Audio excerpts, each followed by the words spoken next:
always kind of to get back again. But if everybody wants a break, then we will do it.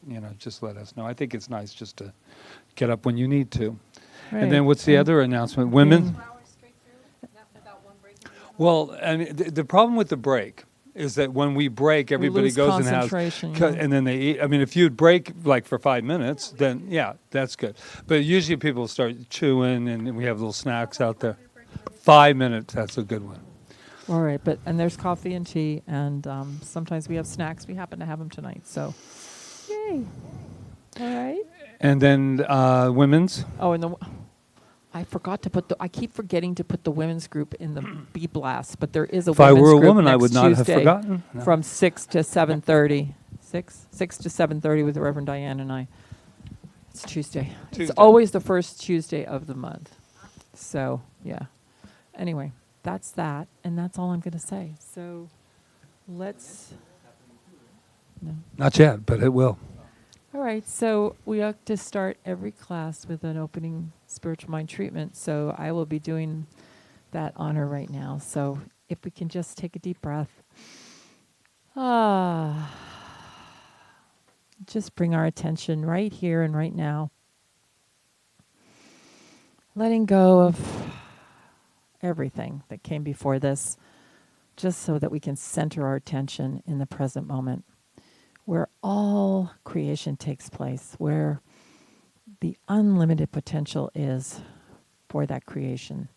And so I know tonight we are creating from that place this beautiful, amazing beginning of this journey together. And I know that this journey is a journey of spirit individualized within each and every one of us, moving through time and space, expanding, growing, learning about itself through these beautiful, amazing 8 weeks. So I know that tonight is the starting point, and that really it's already begun because we're already on a journey. We just decided to come together and do it here together, and that is special and wonderful. So I know that tonight is perfect. It is unfolding perfectly, and everything that needs to be heard tonight and said, and the conversation, all of it is within love and perfect communication. And an expansion in consciousness takes place tonight. I know that. I claim that. And I am grateful for each and every soul who has showed up tonight to be here in this beautiful journey. And I am grateful for this evening and for its perfect unfoldment as I release my word, as I let it go and let it be, as we affirm together. And so it is. That, yeah, I might get to turn my phone off. That was a spiritual mind treatment with its purpose let me just turn my phone off. With its purpose to open the class. So you're going to be learning about spiritual mind treatment during this. And one of the most important things about spiritual mind treatment is to have a purpose. Because otherwise what ends up happening is you just end up meandering all over the place because you don't know what you're treating for. You might be treating for health. You might be treating for, abundance. You might be treating at the beginning of a meeting. You might be treating for someone else to receive the perfect livelihood, whatever. You know your purpose when you treat. Who here is familiar with spiritual mind treatment? I'm just curious.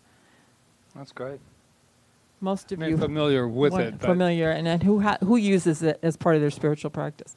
Oh, good. That's good. You better. Yeah, you better have. Yeah, I think I have a very good feeling about this particular tribe that's before us, because we come together on Sundays, and that's wonderful, and it's inspiring, and that's what it's supposed to be. But we've said before, but to get the real foundation and take it and individualize it in your life is really what this time together is. Now, just a little housekeeping that I don't want to forget. We start at 6 o'clock. Jamie gets off of work at 4 o'clock, whatever time she gets off. There has been rumor about starting a little earlier than 6, but it would depend upon Jamie as I was going. No, or anybody else that has a job that lasts until this time. So we are not against having it earlier, like 5 something. Anything but 6. to help people. Just we don't mind doing it early, basically. So I guess I forgot about that. Thank you. Uh-huh. We just want to take a poll of if anybody would want to start earlier, or let's put it this way: anyone who couldn't start earlier. How about that? If you what if can't we were start to move earlier- it to 5, so we would only go from 5 to 7, and Would that push you? would you prefer? No.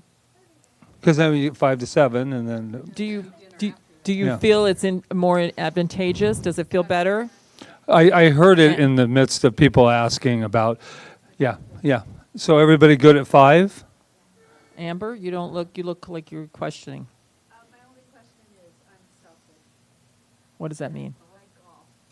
Oh, okay. But that's okay. I can revise my schedule, so no problem. Oh, thank you. Okay. No, I know. And it's only one day a week. No, but- I get it because there's people that run, and I know we totally honor that. That's why we have another one that starts at 4:30 during the pandemic. Oh, like it's over. When we had the pandemic, but here's that's so funny. I like that thought. We started realizing that things could be earlier, Especially on this island, and because on the people like to go to bed island. early. anything after 8, I started seeing the yawning. Okay, so that's good. 5 o'clock next week.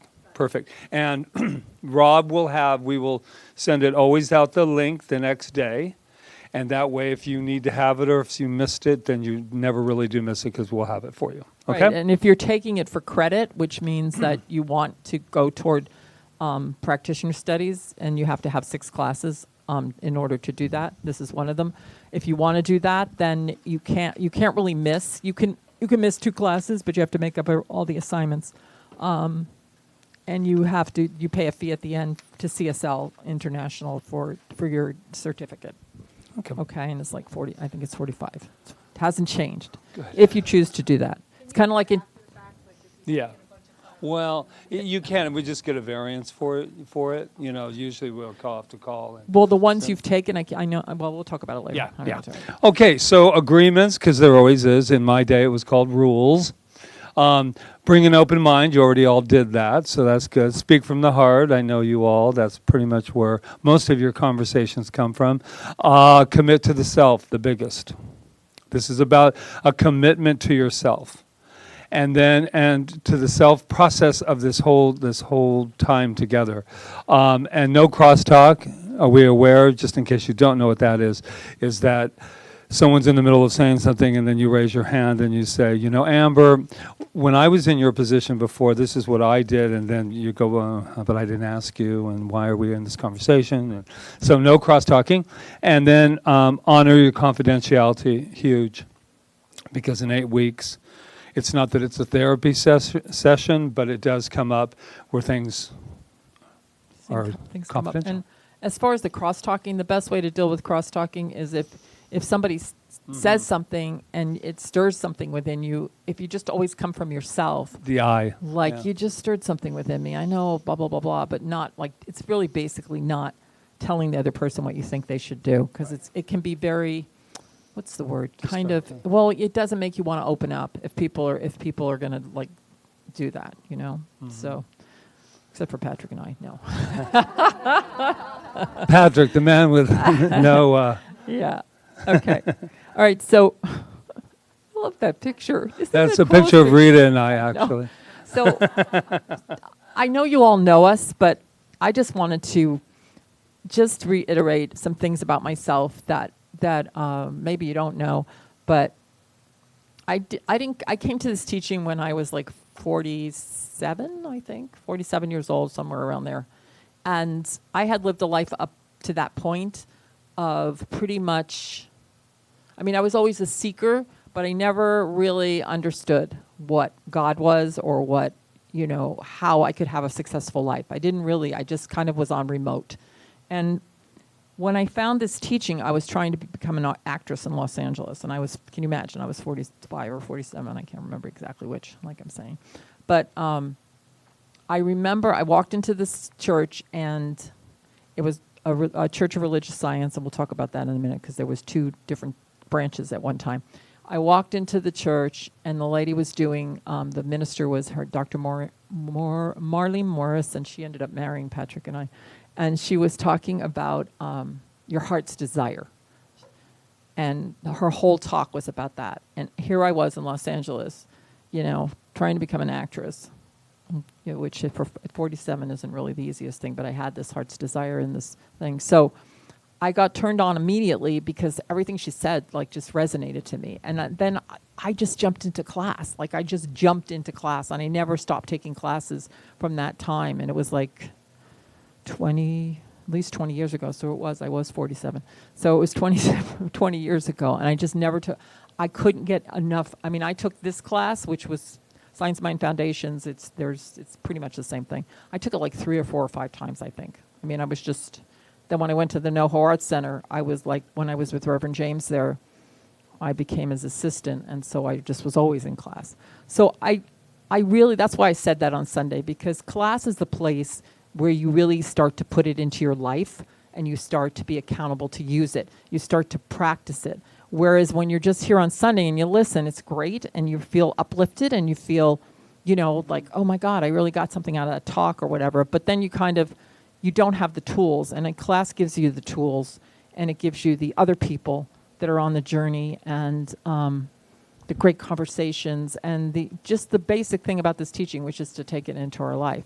And so I'm just grateful for this teaching, because I don't even know, and you'll be learning more about it, how I would be making it through what's going on in the world right now if I didn't know what I know.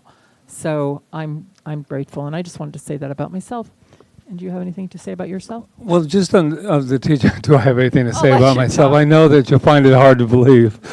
But it's interesting because this teaching, when we first were here, and every year I thought, what if the organization, Centers for Spiritual Living, if that shut down or closed, and I realized that that's okay, because we would still continue, because it's the philosophy, it's the teaching that I'm connected to, that why we do what we do, because of that teaching. And so it was very freeing, because when they talk about, they're not talking about it now, but they had some hard times in the organization, and I went, well, what if they, CSL, Centers for Spiritual Living, then we would be, I don't know, the positive people of Kauai. That's, PP, positive. I mean, it's amazing. So what it told me about this teaching is how much I value it in my life, and how much it has helped me to, someone used the word today, which I just loved. She said, it is time that we spiritually grow up.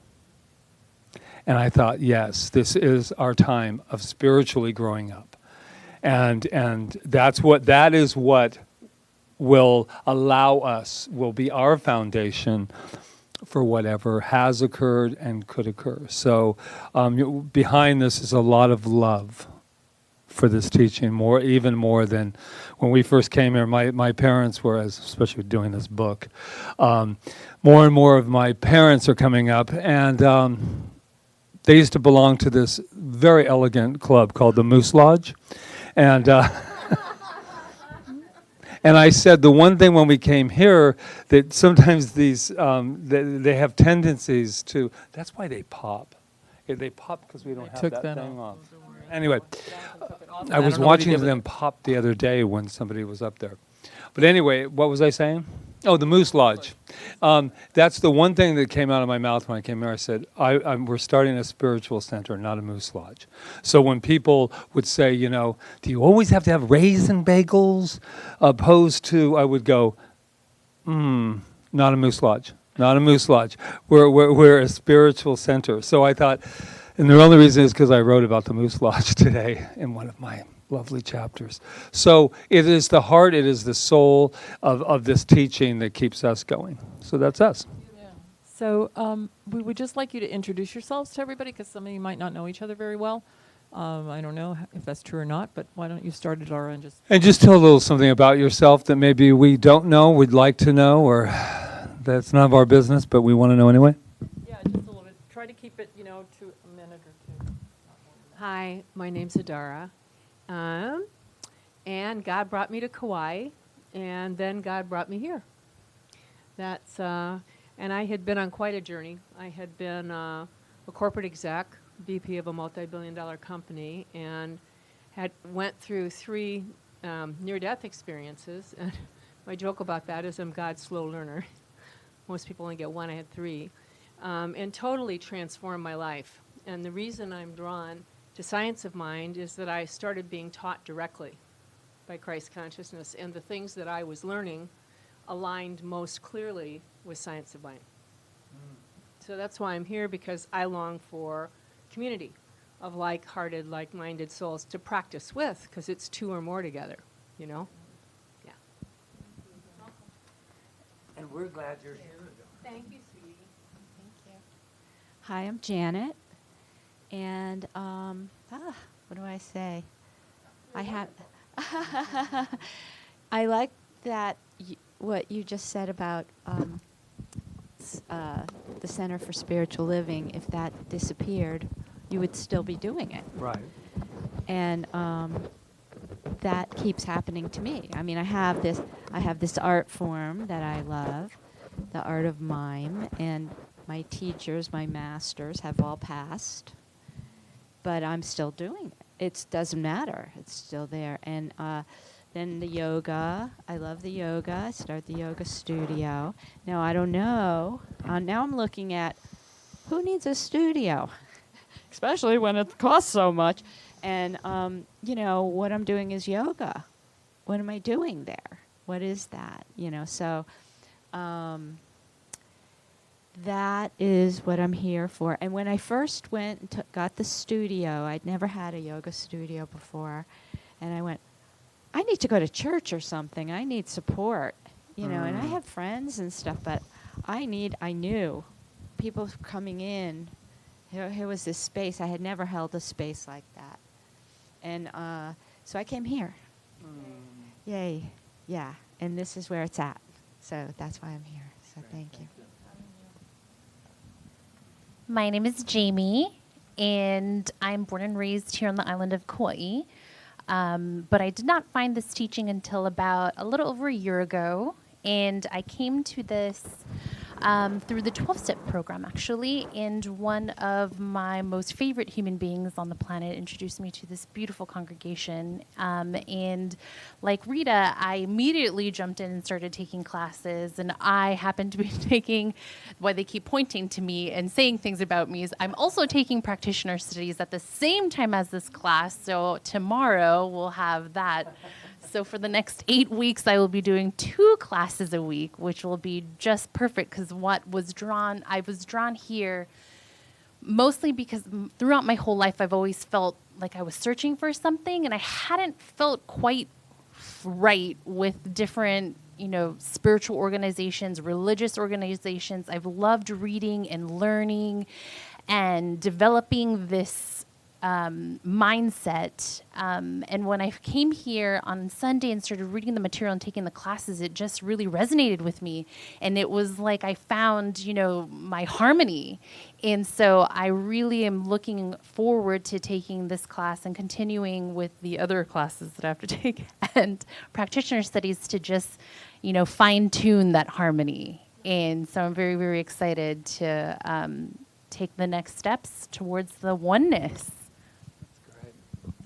I'm going to use that as a talk title. Fine tune the harmony. Yeah, it's nice. Well, I'm Ron, and I've been on this journey. I just figured it out since like the mid '80s, and I started out with things like Psi.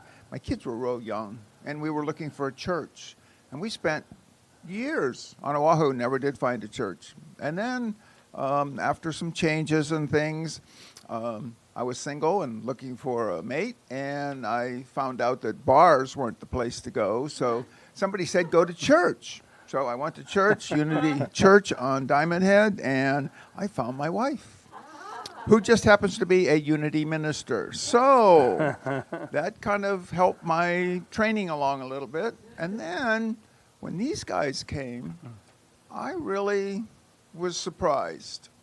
And it was so much like the Unity teaching. And then having taken that practitioner course and let it settle for a little while, I really got it that this is what really speaks to me. Of all the things that I've experienced, this is the one that speaks. It's it. So, and community, this is family. I wish I'd been around when you found out that bars was not the place to go looking for. Nobody ever told me that. I don't know what happened. Sorry, I don't need it. I'm gonna switch Hi. with you just so I can. I can. Oh, you're going to tap on it. Yes. Hi, my name is, oh, it sounds louder. My name is Amber, and I've also been on a spiritual journey probably from the 60s, the late 60s. Started in Israel, ended traveling around the world, ended in Japan for 6 years, came to Kauai in 1976. So I'm a long-term, on July 4th, long-term Kauai resident. And I've seen lots of changes in the spiritual communities throughout the world. And I came to CSL because of a friend of mine, Ruth Doobie, talked to me about it and tried it. So I love sitting next to her. I also took this class because I know that spirit is so much a part of who I am. And also, the no limits has always been a part of my philosophy and in almost everything that I've done. And so I'm so curious how you're going to teach an unlimited course of spirit that has no boundaries and yet has to be manifested in the physical and mental realm. Yoga has always been a very part of me. I studied in India, and I am not a practicing yoga anymore, but I immediately fell into that philosophy and in probably 1969. And I'm so glad to be here with all of you. I've missed people so much.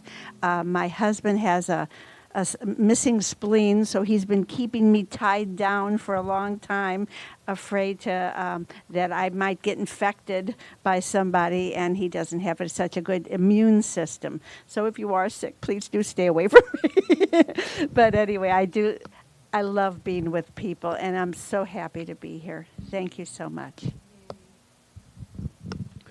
Hi, my name is Bruce, and I've lived on Kauai for about 2 years, but first visited here way back in 1984 and always wanted to live here.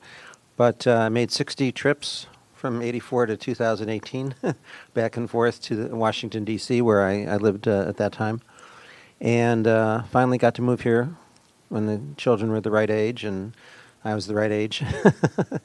And I loved Kauai immediately the first time I was here because of these kinds of community possibilities that aren't present in a big city or in most cities.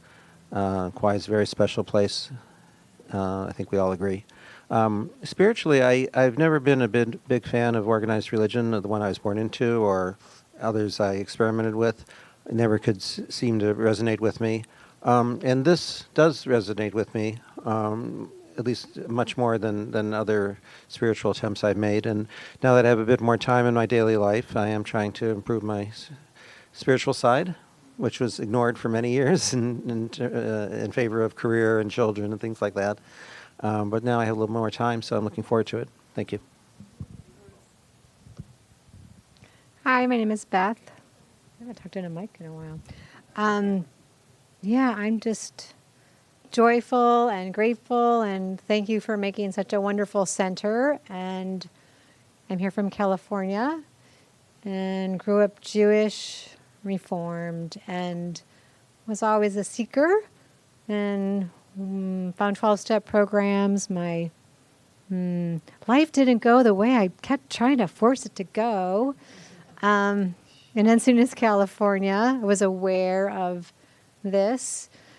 And like in the worst few days of my life, my husband was in ICU, his heart surgery. I decided to go back.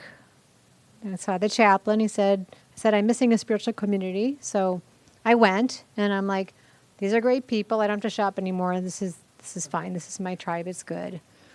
And then my life did like this beautiful 180 from the dark, dark, dark to the, oh, I live in Kauai now, and isn't it wonderful? And who's that person? So I'm evolving, and I'm excited about this evolution of not being who I was and who am I becoming. And also, what a place to be. We'll have an election in the not distant future, and we'll be crying or celebrating or whatever. It'll be what it will be. So I think it's like an interesting time to be in this class as well.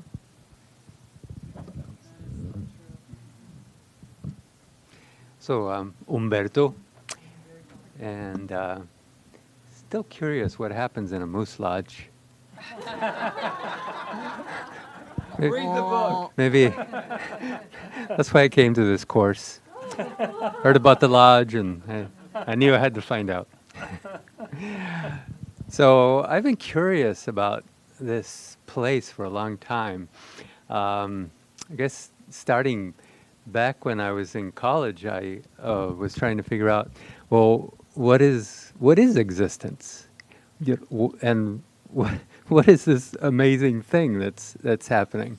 And what I saw was it could be, like it could be the profane, or it could be, like something amazing that's happening. So that's my continued fascination, which started off like with the philosophers, like the German philosophers who were trying to figure out what is existence, the existentialists and others.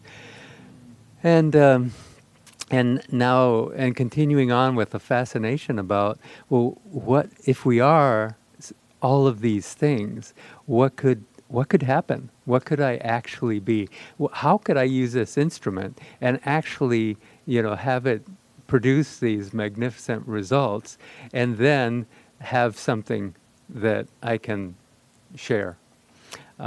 Because I was always looking for that authentic thing that would then kind of be good medicine for me and my group and my family and my society. And it's just the thing that's propelled me forever. And I have fun with it, which is the other thing. I'm looking forward to what it can be. And where are we going to end up? I know we've been asking That's that a question. daily prayer on a. Yeah, so I love the idea that we are here during this time, and that we are seeking to know more about ourselves, and because I can't think of a more important time than now for us to really get our power, like to really go within and claim it and use it. So it's gonna be a great journey. Already is. I loved Yeah. what you said, Amber, about that idea about what, in this class, that something that is unlimited, how do you teach something to be unlimited? And I feel that way every moment of my life, like on Sundays or any time that I'm standing here and I'm just thinking, we are already unlimited without this class, without Sunday, without anything. That's who we are. So the question I find is, what kind of fun are we going to have until we can get to that absolute realization? Absolute realization. And so thank you, because it just reminded me that is the process, is to know that we already are something, that the self is meeting the self. All of the philosophers, that everybody, all the rabbis, everybody who sat around, the disciples, and they said, "What do you think, Jesus? How do you do that? And how do I?" And they're like, "Well, you do it with solid foundation of remembering who we are." That's the only thing we say on a day-to-day basis, and it's just, yeah. How are we going to get to that point where we wake up and we go, wow, I'm unlimited? So that's what we're going to be before we end this class. We're going to walk out the door and go, whoa, my feet aren't on the ground. I love it. I love it. Okay, so we're going to start with this. A Wayne Dyer quote. Whatever you intend to create in your life involves generating the same life-giving quality that brings everything into existence. The spirit of everything, the quality that allows it to come into the world of form, is true as a general principle. So why not activate it within you? The power of intention simply awaits your ability to make the connection. So what I want to do is do just a short little heart meditation and for us and have something to write and to choose something. Let something come to you, let open up to you that for your intention for this 8 weeks, what you would like to accomplish, what you would like to grow into, whatever comes to you. And then, we'll set that and we'll pray over it the whole time, the whole 8 weeks. Patrick and I will treat for it. I'm committing you to that. and you'll work on it, and then we'll unwrap the surprise at the end. So let's just take a moment to just take a deep breath. And the first thing to do is to just relax and just stay here present. And as we close our eyes, we can let go of the outside world. And as we do that, we can also slow our breathing down, which is just taking a deep breath, like 5 counts in, hold it,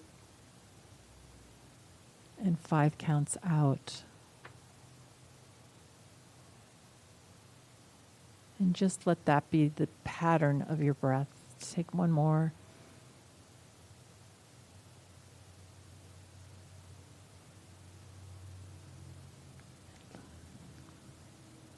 And as you continue to slowly breathe, you can take your hand and just put it on your heart any way that's comfortable. And just visualize that breath is coming from your heart, that you're actually breathing from your heart space.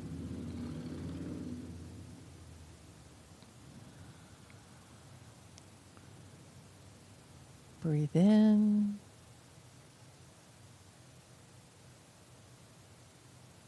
Breathe out. And I know that the heart is just the center of your inner you, your beautiful God self, your place of feeling and of knowing. And the best way to reach your heart is by bringing up an emotion of like gratitude for something special to you, or compassion for someone or an idea. Any of those emotions that feel comfortable to you. Gratitude, appreciation, compassion. And as you continue to breathe, know that you're safe in this place of your heart.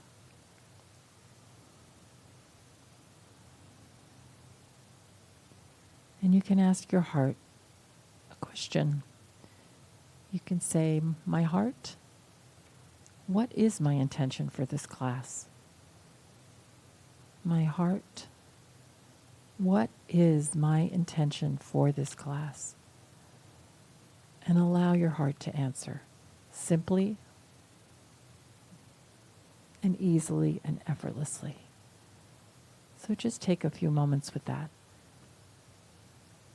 And if you feel like writing, you can write. But let's just stay there for a moment or two. My heart, what is my intention for this class?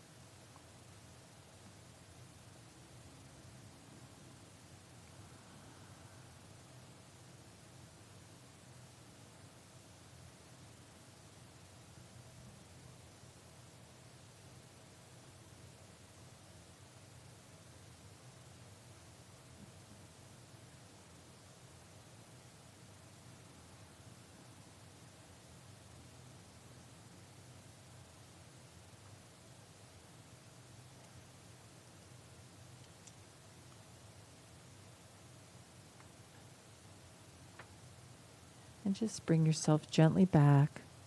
And if you got an answer, you can write it down. If you didn't, that's okay too. You can continue to ask yourself as the week progresses. Just bring yourself gently back and feel free to write anything you receive down.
Just bring yourself gently back.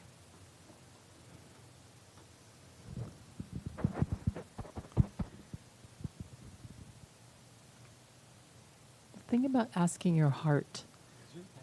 Yeah, it's on.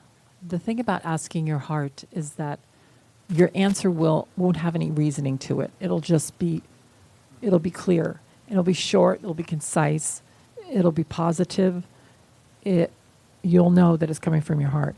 If you start to like go do pros and cons and all that stuff, you know that you're in your mind and your brain. So Strategizing. I think it's a good thing, and we'll probably do it every week to get ourselves into our heart space when we're here together, because if we're in our heart space, we hear things differently too, right? We don't start to not that critical thinking is bad, it's great. but we want to make ourselves more open to at least entertain the views and ideas that are put here to see if they work with our heart, right? So did anybody get any kind of answers like that were clear? Or you want to share? Dar, you're nodding. Oh, sure. I got a very clear words, vibration, and visual of opening the divine wellspring in my sacred heart 100%. And then to experience the overflowing joy of allowing God to fulfill itself through me in every moment. Nice. Anyone else want to share? Beth? I don't know if I can be as concise as Idara. So, mine is to be in the flow of love and honor my truth.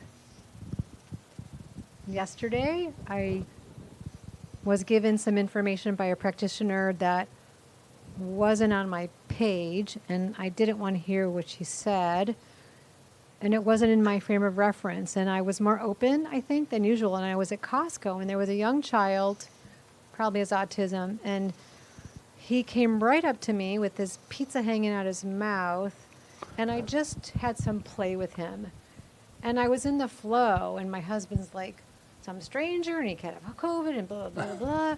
And I felt true offering of wanting to be helpful. So I talked to the father, and You know, I made some suggestions, etc. But like, it wasn't what I would have planned. Like, oh, that wasn't. That's right. It could have COVID, and you touched the kid, and blah blah blah. You know. So I think there's something about that being open to what's here that just emerges from me, and like be with that and still take care of myself. Mhm. You know, I didn't have to lift the kid or, you know, so that's really, that was like so tangible yesterday when I reflected on this morning. Like, it was so beautiful. I just showed up, and then I had intent to be helpful. Wow, beautiful. So you're talking openness, just Yeah. and To the be in flow, to flow, go but with the also flow. take care of yourself at the same time. Is that what you said? Yeah. Mm-hmm. Anybody else want to share? Jamie? What came to me very clearly was to find gratitude in every moment and to savor that feeling. I had a pretty challenging week, and there were a lot of moments where my ego took over, and I went with that first initial instinct, which effectively created separation between me and like all of my goals. And all was coming to me during that whole time was, if you finding gratitude in the moment and just savoring that feeling, it allows the like channel to open up and just spirit to flow through. And so if I could hold on to that and go there first or go there sooner, that's what I would like. Anybody else want to share?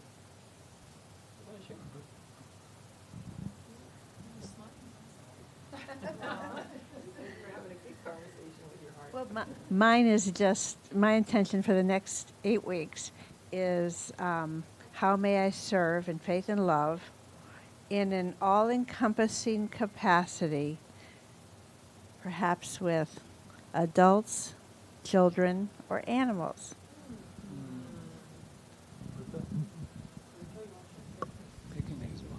Okay. Thank you. The thing that came to me right away was to find out what is real, and then it was to use it to thrive, to heal, to prosper, also to kind of parenthetically to benefit my son, and to be happy. Because I find out that that's really all I want. It's kind of simple. Thomas Troward, To have fun, the great right? philosopher Thomas Troward said that's really all there is for us to be happy.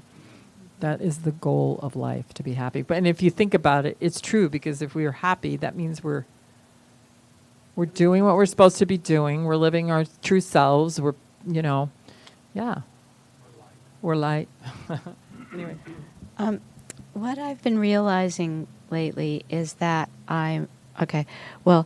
to be calmly in touch, connected to the sensation, the actual sensation of my heart beating, when, aligned, and my words, thoughts, movements are one with love.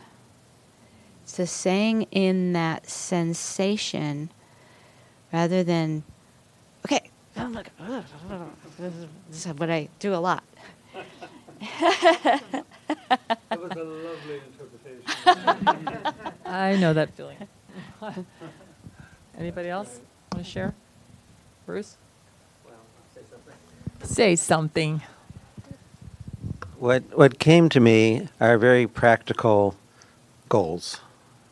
And everyone here has expressed more like spiritual objectives. Esoteric.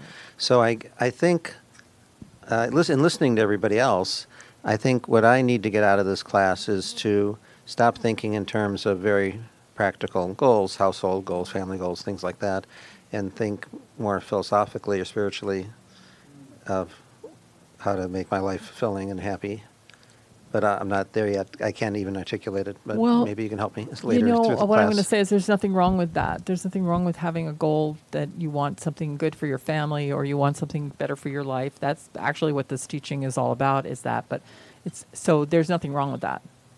They were just expressing what they were expressing. So that's a place to start. And the way that you manifest that is by getting in touch with the inner part of you and the part of you that's unlimited and the part that is your true, your true self, your God self, your heart self.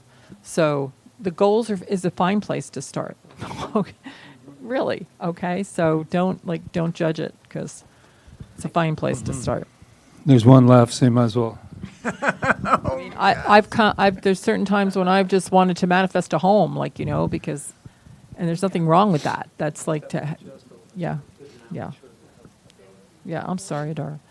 Okay. Well, I got this word gratitude that just kind of flashed. And then I started thinking about some goals that would make that gratitude a little more solid in my life. And so I think it's just the next part of the journey is to take care of some of the details and remain in this feeling of gratitude about everything.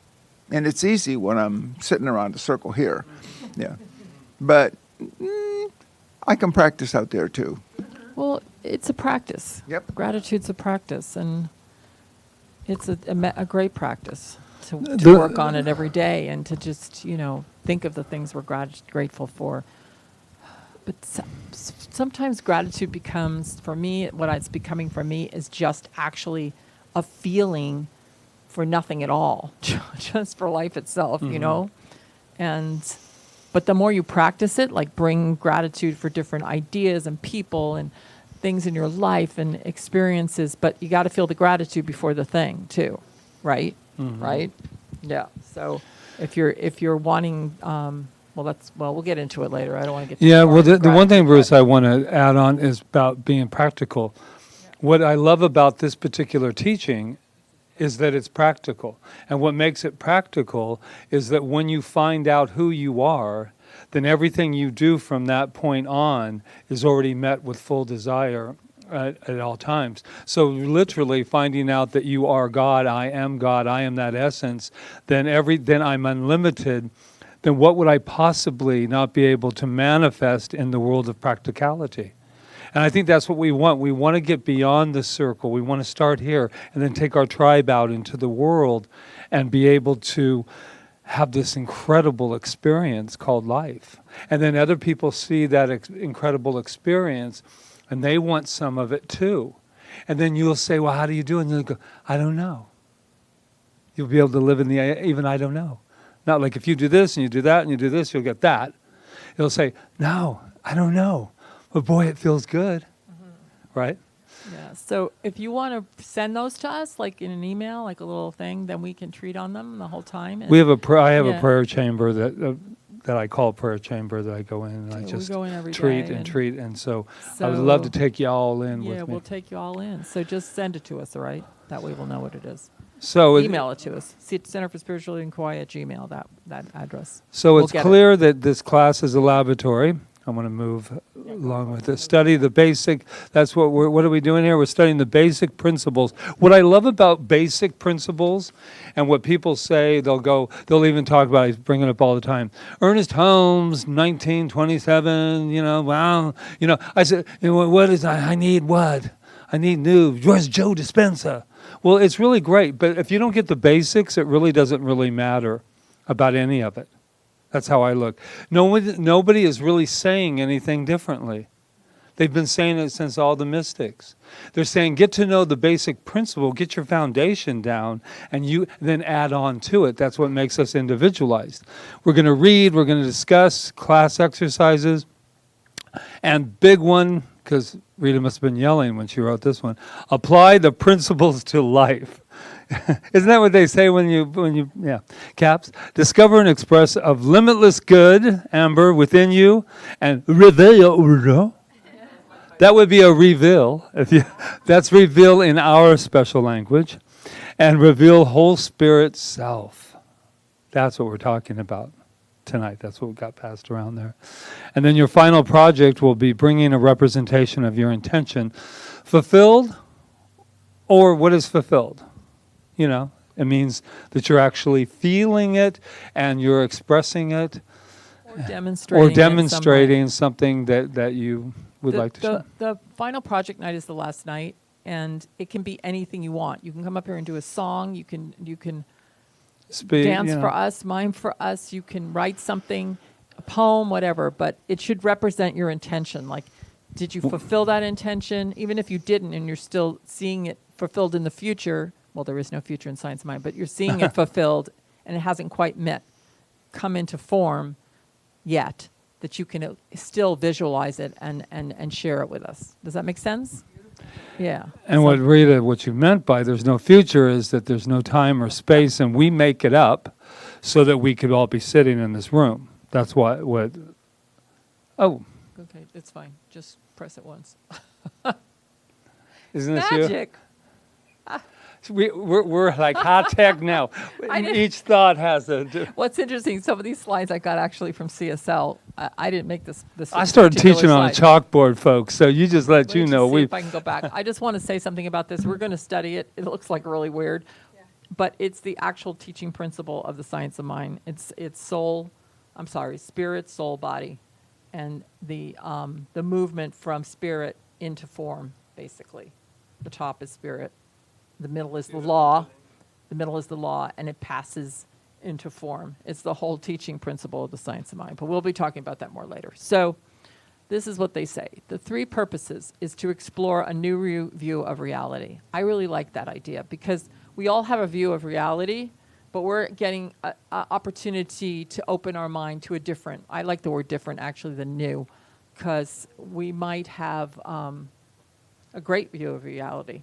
But now we're going to perhaps get a different one, or perhaps we're going to get one that just coincides with the one we already had. Perhaps we're going to get a better one, but hopefully it's going to be a better one because I think we're always expanding and we're always growing. And then to provide opportunities to experience this new reality. Like, what's the point of having a new reality if you can't experience it? That would be hell, right? So that is one of the biggest things about the science of mind is proving the principle, proving it, living it. It's why it's called spiritual living, because we're taking it into life. If we can't live it in life, then, there's no point. If we have great meditations, but we can't take our meditation into the day and deal with our bank account or whatever, then we haven't really practiced the science of mind. Okay, and to provide each of us an opportunity to take responsibility for the quality of our lives. So this is a big thing in our teaching, and it's also a reason why a lot of people turn away from it.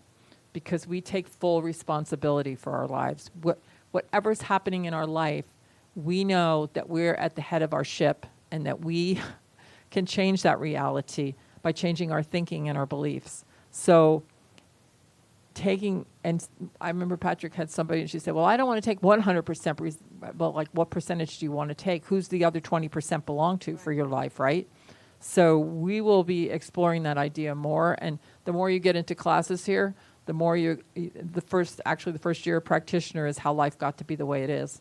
So it's an important part of the science of mind teaching. And then we're not going to do that one. We skipped that one. Okay. Well, I doing this or you? You're doing this. So what is science of mind? Well, they break it down into... Yeah, this comes from Ernest Holmes. From Ernest Holmes. Yeah, this is... Ernest, the 1927 guy who is back on the wall, thanks to Rob. One thing what we were saying today in the office is that Rita and I said, we just love Ernest Holmes. We just don't adore. I mean, we just don't, we don't worship Ernest Holmes. And there's such a big difference. And he would say, thank you.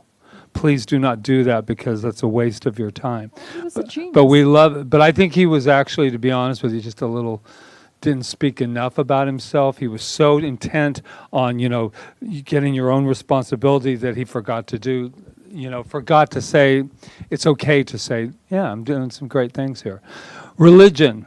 It's breaking down into 3. Religion. We explore and teach universal principles defining the spiritual nature of the universe and our relation to God. We explore and teach universal principles defining the spiritual nature of the universe and our relation to God. That's why it's a religion. Right. Not the way we think of religion. This is not on. Did you keep talking. I'm yeah. going to just... Does that make sense? I mean, one thing that I do know that if we go to the nature of life, when we think of nature and we really embody that, That's to me the discovery of God, because that's all we are, is that divine nature.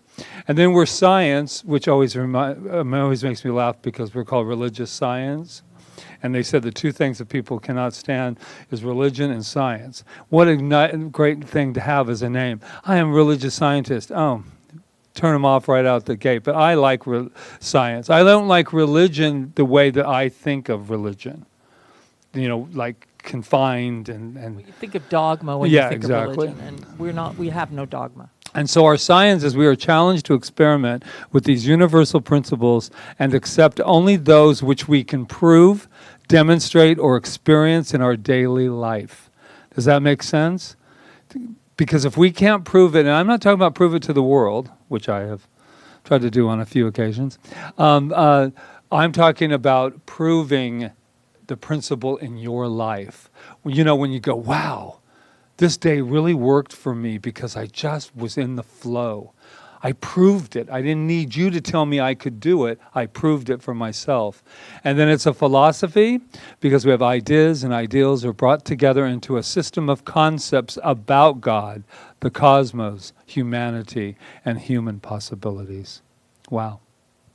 That's what we do with science of mind. What is principle, Rita? Okay, what is a principle? It's a truth or a law which has been proven infallible. It works without known exceptions and is impersonal. It works for everyone alike. So they relate it to like the principle of electricity, gravity, mathematics. That's a principle that works. You might not know how it works, or you might not know how to use it. Mm-hmm. But it works. Just because you can't use it doesn't mean it doesn't work. It just means you don't know how to use it. So the whole point of this, spiritual principles, he says, work the same way. So you can prove them, they're infallible. And if it's not happening for you, it means that something's off. Something's off. It's not that the principle isn't true. So, yeah. So it's a truth or a law which has been proven. And like the law of cause and effect is a principle, right? And it works. What you put out comes back to you. And if it's not coming back to you, then you're not putting it out the way that you need to be putting it out. So it's a principle. And it's infallible, and it works for everybody. It's impersonal in that it doesn't really care. It doesn't care if you're a good person or a bad person or anything like that. It's just a law. It just works. So, any questions? It's good because it explains a lot of things, like in history. Because otherwise you'd wonder, well, how did he succeed? With those kind of principles. Right. And then you see, oh yeah, it's just a law, and if this jerk can use it, you're thinking of a Trump or a Hitler, then I can. Well, right, he believed that he could, but the only thing about the law. This is the thing. It's a law of liberty, but it's not a law of license. If you use it against others or like that, eventually it's going to come back. It has to. And it has to, because life is life, and you can't really destroy life. So even in that case, well, in my belief system, those people still exist somewhere. They suffered this horrible thing. But he did not succeed. Do you know what I'm saying? It came back on him, and who knows? And because life is eternal, we don't know what that soul, where he is now, or what happened to him, or, because we think, well, how did they get away with it? How did they get away with it? Whatever it is. But that's the beauty of this, because it's eternal. We don't know. Nobody gets away with anything. I believe that everything comes back eventually. But I also believe that people can grow and change, and that nobody's ever lost, and that everything is about evolution. And, I don't know all the mysteries of life, but I know that there's a cause and effect behind everything, and that everything always works out for the highest good eventually. That, like Ernest says, everybody's going to get home eventually. Might not all get home at the same time, but everybody's going to get home. So I can't always explain, why certain things happen, and we can get into a bigger discussion about it, and I don't really want to do that right now, first class. But you would seem like you wanted to say something. Well, I just wanted to know your thoughts. I wanted to know your thoughts about kind of this super consciousness, the collective consciousness that we have, and in our collective consciousness, we have the leaders that we have, and how that relates to this. Yeah, first of all, I forgot who it was that I heard the other day, but that our leaders got to where they are not alone because of our consciousness. Maybe not your individual consciousness. We got there. Our leaders are there because, unfortunately, taking responsibility does not mean blame. It just means that you don't get to step off out of the arena and say, well, if they had done all of their jobs correctly, this is collective consciousness. And that meant all the doubt, all the anger, all the individual stuff that we've been going through has now risen to the top. And it is in the, I've got God bumps all over right now, because what happens is, because I just want to know if I can just take that away, erase people, not kill them or anything, just erase them. Just erase it from, but that's not how it works. We collectively created this, and we can collectively uncreate it. That's the beauty of the law. And the law I always love this one, is like Mother Teresa and Hitler planting a rose bush, planting the seeds. It doesn't say, Mother Teresa is going to grow a big bush right here with the roses, and nothing for him because he's a bad man. It's an interesting concept. That's the law. And what we have is love and law. Love leads the way, at least with everything we can possibly muster up, and the law makes it so. So I think that once we not take blame, but once we just own up to the principle of the fact that we're all a part of it, that'll give us, for me, it gives me more power to change it. Yeah, because it means that we can change something within ourselves, and the more of us that change that one thing in itself, the more of us that are more loving, the more of us that are more giving, the more of us that are more in service, the more of us that do whatever it is ours to do, we're going to lift the consciousness. And if we reach a tipping point, obviously we reached a tipping point in the other direction. And that's why we find ourselves where we are. But they say it only takes 51% to reach the tipping point to make a change, to make a shift. And but we can't do it out there. That's what Patrick's saying. We have to do it in here. And we are part of the race consciousness, the collective. I don't like to use the word race because it connotates that it's race, but it's not race. We call it race consciousness because it's the human consciousness of the like. There's a consciousness in this room right now. There's a consciousness in Kaua'i. There's a consciousness on the island. There's consciousness in the world.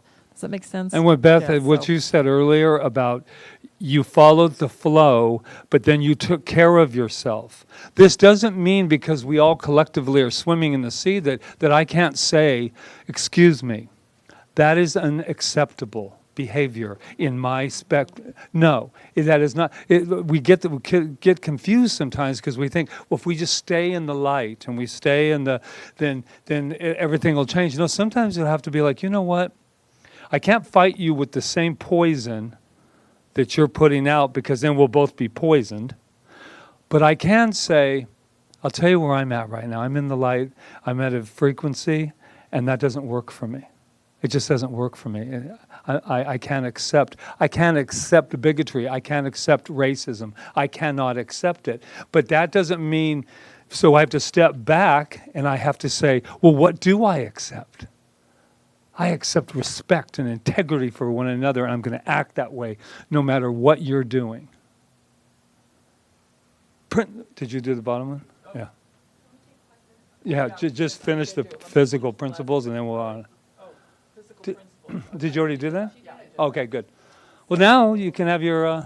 So just let's do this real quick. So what can it do for you? Give you new insights into your own inherent nature, which is God. Start you on an intelligent, purposeful use of the creative power, which is the law of your mind that will move you into a satisfying and fulfilling experience of life. So that's our whole thing, love and law, like Patrick said. So, and when he uses the word intelligent, he uses ignorance and intelligence. I'm glad you said that. Oh, ignorance and intelligence. Okay, I'm already getting used to my headset. Ignorance and intelligence.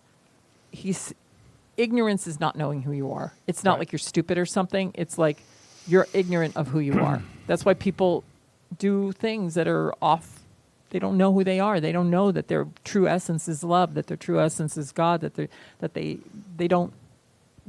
So that's ignorance. Intelligence would be the opposite of that. So you want to have an intelligent, purposeful use of the creative power of your mind. Does that make sense? Yep. Yeah. Okay, so let's take a quick break. And then we'll go back to Ernest. And what? I just wish you could have one of our presidential candidates. He called it. It's